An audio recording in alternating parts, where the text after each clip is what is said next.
Dharma Wanita Persatuan Kabupaten Aceh Tenggara menggelar puncak peringatan hari ulang tahun yang ke-25.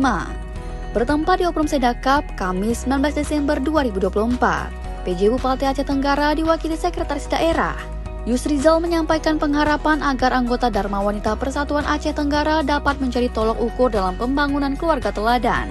Sebagai organisasi, DWP diharapkan dapat menjadi wadah para istri yang dapat mendorong kinerja para suami dalam melaksanakan tugas sehari-hari.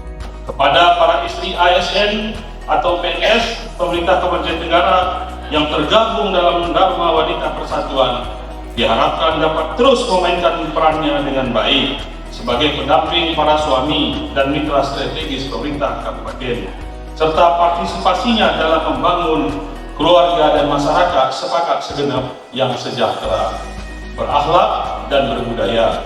Ketua Dharma Wanita Persatuan Aceh Tenggara Nyonya Febrina Khairani Yusrizal mengatakan, organisasi para istri aparatur sipil negara ini telah menyusun sejumlah program yang bertujuan untuk meningkatkan kapasitas para anggota agar semakin berdaya dan aktif mendukung program pembangunan yang telah dicanangkan pemerintah daerah.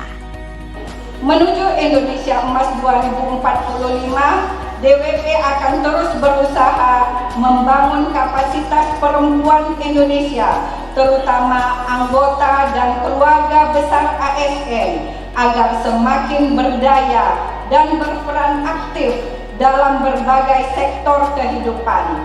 Tidak hanya itu, DWP juga mendorong peningkatan kualitas keluarga Indonesia, karena kita sadar bahwa keluarga adalah unit terkecil namun fundamental dalam menciptakan generasi unggul yang akan mengisi pembangunan bangsa di masa depan. Pada puncak peringatan HUT Dharma Wanita yang ke-25 tahun, DWP Aceh Tenggara juga menggelar pembagian hadiah bagi pemenang dalam sejumlah lomba yang telah digelar beberapa waktu lalu, khususnya perlombaan yang mengedepankan karakteristik budaya maupun panganan khas Aceh Tenggara. Tim Liputan Diskominfo Aceh Tenggara.